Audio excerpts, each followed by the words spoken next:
Hi friends, Tracy here from the Sewing Channel. Yep, you read it right, 10 million views. As a content creator, I get a metric within my YouTube studio which tells me the highest moments in each of my videos that you all watch. I took a bunch of my quilting videos, searched out the highest moment in them, and compiled them all into one video. Sit back, relax, and enjoy watching what everyone else is watching on my quilting YouTube videos.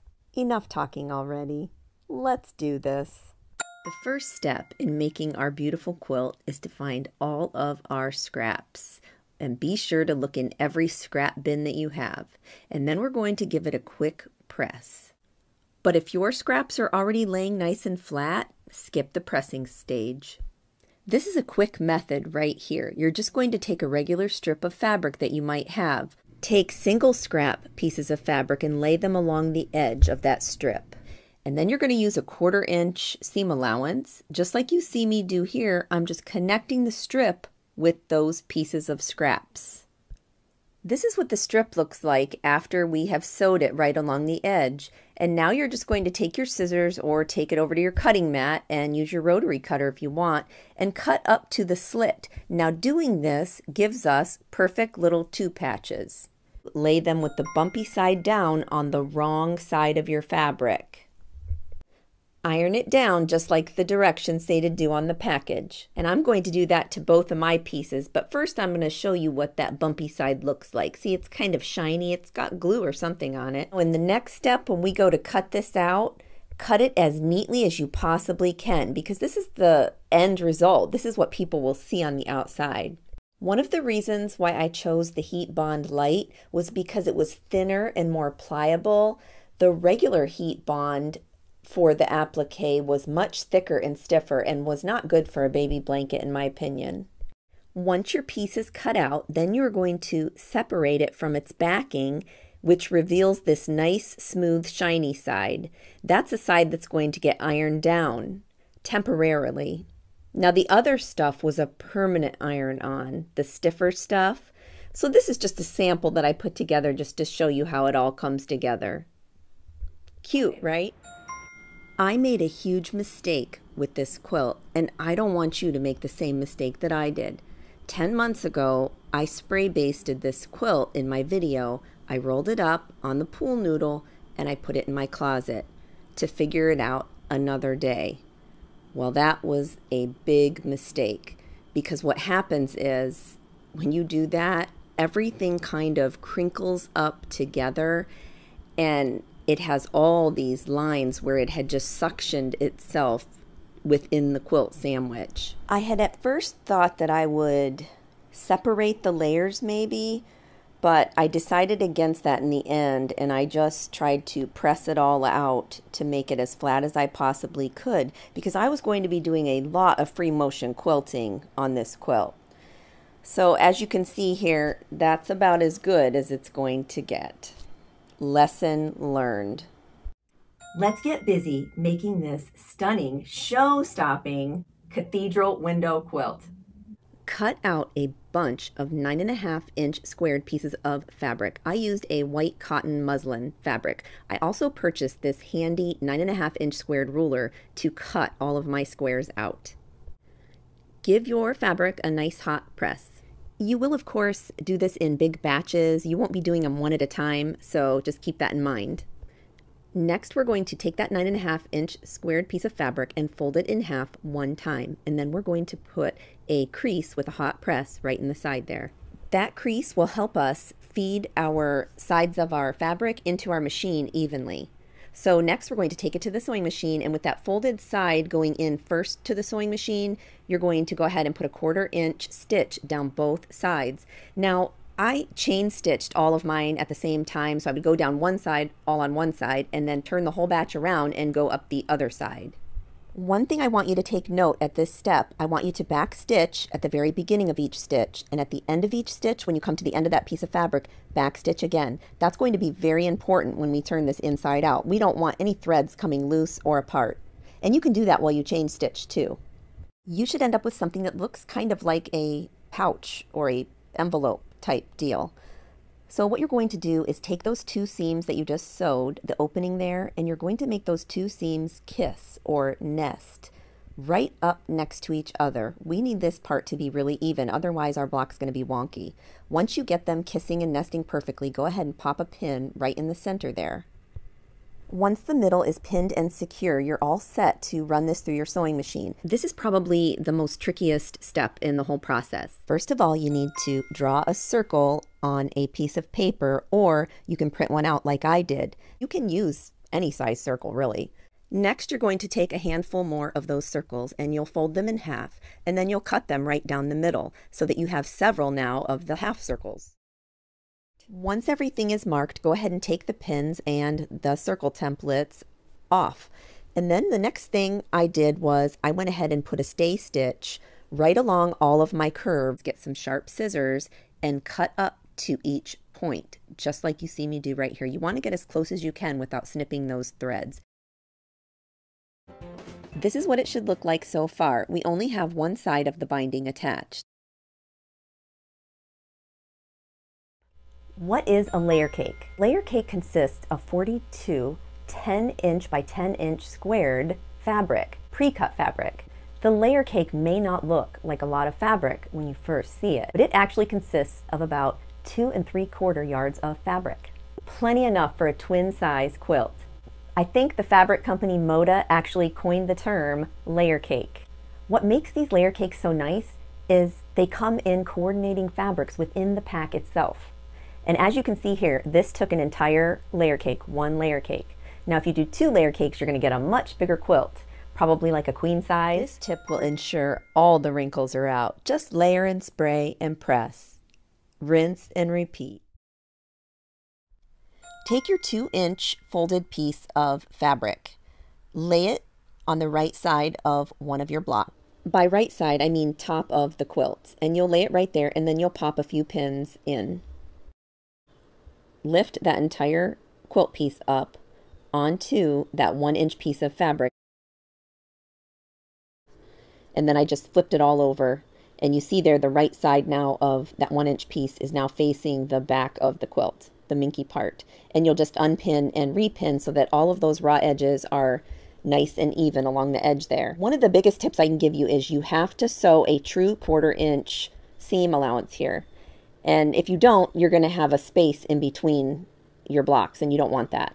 So there's my true 1/4 inch, and all those pieces are together. My next step is to iron that 1-inch piece up, sort of get it going, and then bring it back to the table. Now you see it's nice and flat because I ironed it. Now I'm going to take the back of the other piece and connect it now to the right side of that 1-inch piece of fabric.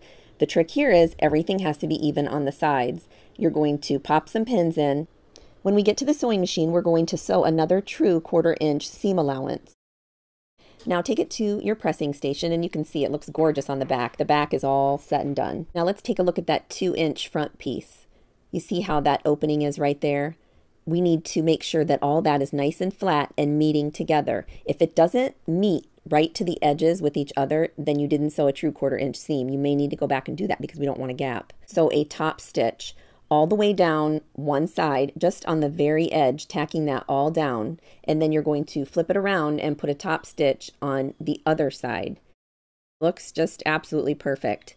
We're going to trim off the sides, and how I do that is just to make sure everything is nice and straight. I just line it up with both blocks, and you see there's a little tiny bit extra right there on the edge, and it just, the way I line it up, it just comes right off. And just darling, and it connects just like that. And you would connect your cross seams in the same manner. They'll just be longer seams. This method is truly so easy, and it makes for such clean, nice, neat work. Fat quarters tend to be a little wonky in the sides and on the edges because of the way they're cut, I guess. I'm not sure. So we need to make sure that we trim all of them up the same. The best way I found to trim fat quarters is to lay 3 together and lay the salvage edges, if they're showing, all together as evenly as possible, and then trim that off, and then go from there and use that straight edge to trim the rest. Next, take all of your trimmed fat. Now you can see there is absolutely no rhyme or reason to what I'm doing. I'm just grabbing scraps here and there. I'm even slicing through the big chunks of the fabric, making them even smaller and adding more for just an added different interest. Uh-oh, how about a candid camera shot of my baby granddaughter right here, Josephine? Oh, look at her, she's so cute. I call her the scrap lady because she's always in my big bucket of scraps. Oh, my word. Oh, God love it. She is so stinking cute. This is what we do all day. I sew and she just pushes my chair around. Okay, back to work. So I'm just finishing up on the turquoise here and it's looking good to me. And now I'm going to trim it down to 4 inches by 8 inches. And you'll have a set of these in every color. I made sure to do all of my cuts only after the pressing stage. Next, I take another long strip that's 5 inches in width and add it to one side. Stitch it on, press it, and then trim it. And then I add on that 4th side. On that 4th side, I did end up measuring and made my cut prior, but still had overhang to make sure that I was able to meet that edge. And then I pressed and trimmed everything up. Now it's time to look at this block. Which way do you want it oriented? If you're a quilter, I totally recommend this handle right here. It's actually made for cans with paint in them, spray paint cans. But boy, does it work perfectly for my starch. Check out these dots right here on this ruler. These dots right here were made with a glue gun. I got this hack from Tiffany's Quilting Life. I was so excited to try it when I saw one of her videos. I'll show you in a second how I got them so flat. I take my 7.5 inch ruler. Now you can see, woo, it's having just a heyday on this fabric, right? So slippery. All I have here is some parchment paper. With this hot glue, you can put these dots anywhere. I'm going to work on one dot at a time. Let's start right in the middle and work our way out.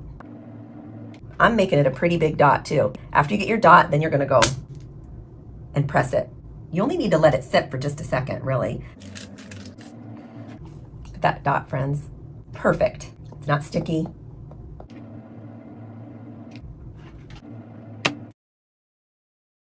So let's see if it works.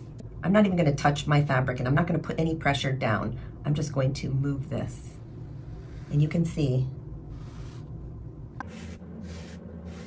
this right here is awesome, and I'm not even pressing at all. Oh my word. The most efficient way that I found to make a bunch of flowers all at one time was to layer about 7 pieces of fabric together. Take one of the templates, trace it onto one of the backs of those fabrics, then stay stitch on the outer side of where you just marked, then cut just on the inside of that stitch mark. Stay stitching these all together first will definitely help with any slippage when you cut.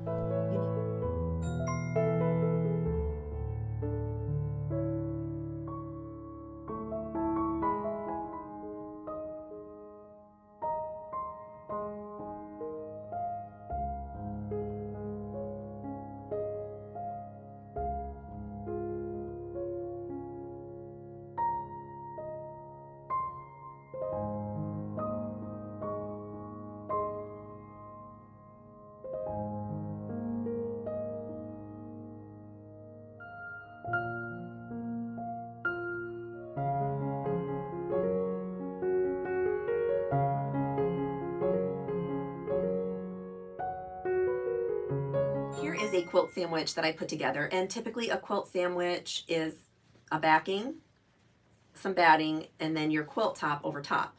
When you go to baste your whole quilt together, it's always a good rule of thumb to have the backing larger than the batting and the batting larger than the quilt top. So the quilt top being the smallest piece of fabric in the whole thing. There is a reason for that. Sometimes when you stitch, you can shift fabric, and if it all shifts to one side and goes over top of the batting or over top of that backing, you're gonna end up being upset because you're gonna have to cut that off, or you're gonna have to unpick, or it's just gonna be a mess. It's just good to have some room to work within. When I first started free motion quilting, I doodled a little bit, but I didn't really, not much really.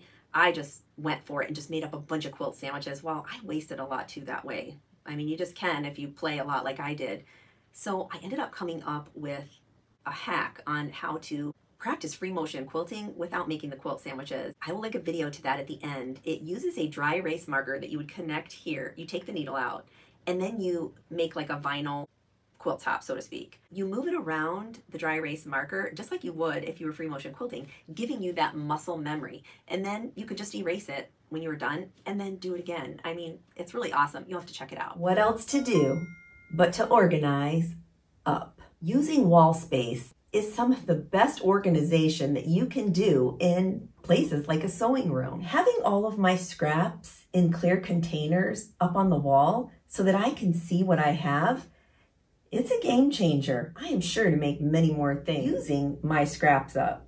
At least that's the theory. I guess we won't know until next year's scrap video if this really did work. Around the corner of the quilt, as well as find some lines in here to follow.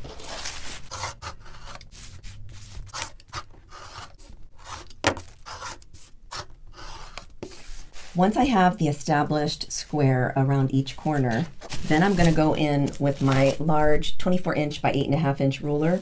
It's just a nice big ruler. It covers a lot of ground when you're trying to trim up. You have all of your muslin strips cut out. You'll have 13 altogether, of 7 long strips and 6 short strips. Let's work on one of the red shorter strips. I'm going to pile up the one end of the muslin here and start on this end right here. So when I sew it, it'll all sew and push it, sew, and it'll all come out this way. That way the bulk won't be underneath the arm of your sewing machine. You can see here I've already pressed a bunch of my scraps nice and flat, and I've already attached a couple of them together that sort of matched up in size. What I'm going to do is lay that right over top of the muslin, and it's okay that it hangs over because we are going to trim all of that. And then you'll grab another piece and you'll put right sides together. You'll see first which looks better to your eye. Then flip it right sides together and then sew a 1/4 inch, connecting it together with the other piece and attaching it to the muslin all at the same time. Flip it over, finger press. I do give it a hot press as well once it's attached. Grab another scrap, make sure it's going to fit on the width of your strip. Flip it right sides together. Finger press. But every time I make a brand new quilt, I fall in love. Junkies affiliate and proud of it. Use my link down below. It only helps the sewing channel out. It helps me to bring you more videos like this. In the picture that my daughter sent me in the text, it looks to me to be a meander type quilting on this quilt. And when I saw that, I was like, perfect. Super easy. Go in, meander around, and get her done. It was so much harder to free motion quilt on these lighter fabrics because I couldn't see where I even was. On the darker ones though, much easier. I'm going to take this pin out though and put it a little bit more out this way. Pinning that on the outer edge just helps that this doesn't want to pucker inward. But we're just going to do a simple meander, holding everything down nice and flat.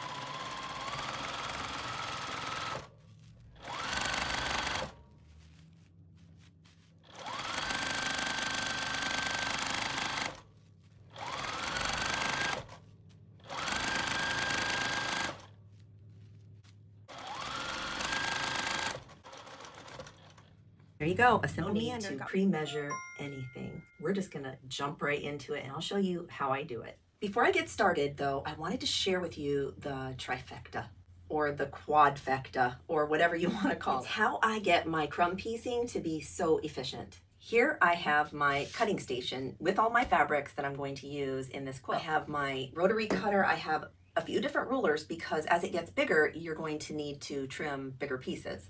And of course, just a pair of scissors handy close by. Once I get things cut the way I want, I then put them together and I go right here to my sewing machine.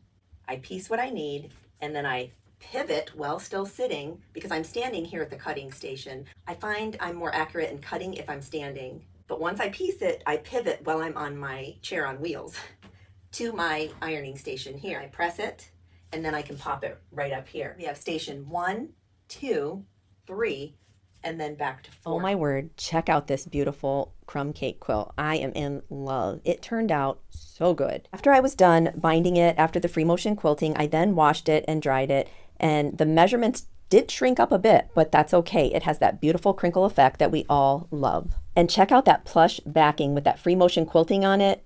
Oh yeah, it is so I try to get as even as I can if there is a print within the fabric. These have little X's on them, so I'm lining up all the little X's on the fold there. I'm going to put it on a line on my mat. I'm going to face the fold toward me because I need to even up the edge so I can start my cuts. I'm going to find the line on my mat because I've lined it up down here on the fold. At this point, you don't need to line this fold up now because you know that that is a straight edge right there. And I need 4.5 inches. I'm going to use the 2 ruler method where I line up along the edge here exactly what I need, which is 4.5 inches. Hold that, butt this ruler up against there. Make sure the line on this ruler is straight as well. So it's lined up, the line on my mat, and we're just going to layer them, making sure that our salvages are right on top of one another. Now cut off those salvages. Line up 4.5 inches.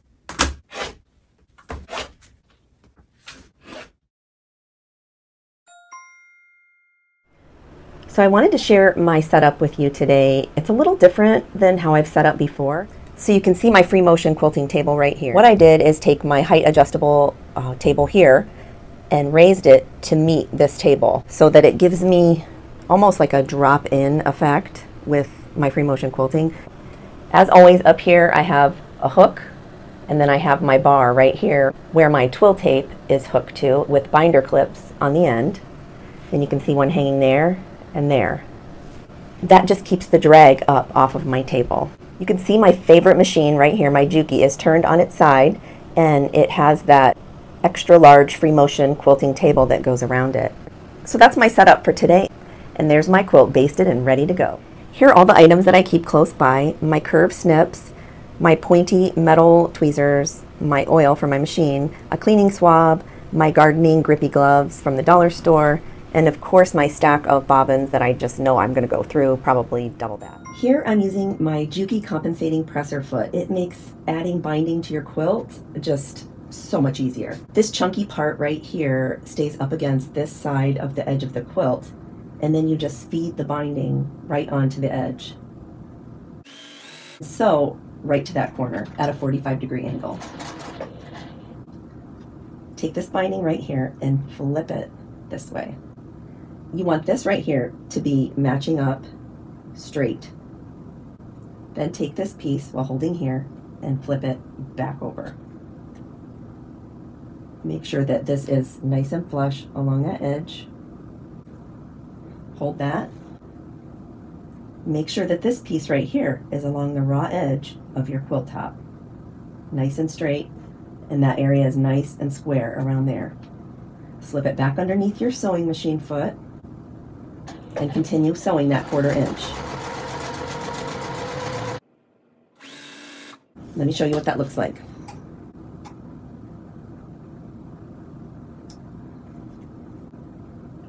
Whichever way that that seam is open toward, you want to fold it the opposite way. So you want to fold this one in first, and then this one.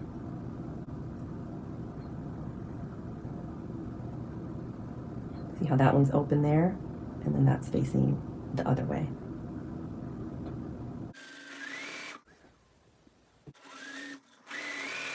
I really am trying to give you guys the money shot here.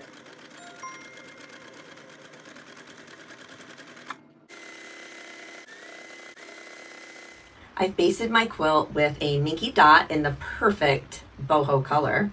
I sandwiched some wool batting in the middle, and then of course my quilt top.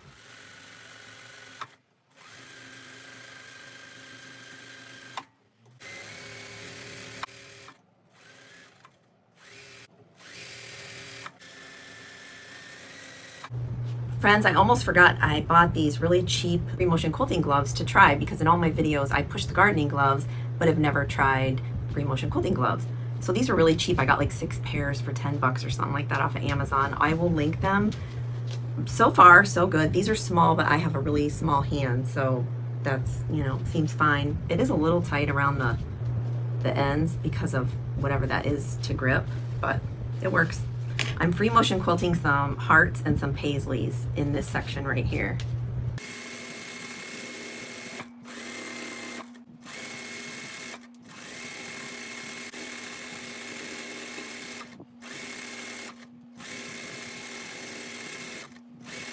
I hope you enjoyed today's video of a short sampling of my highest, most watched quilting moments. Click the playlist that's on your screen right now to dig in deeper to all of these moments that you just watched. Until next time on the Sewing Channel, take care.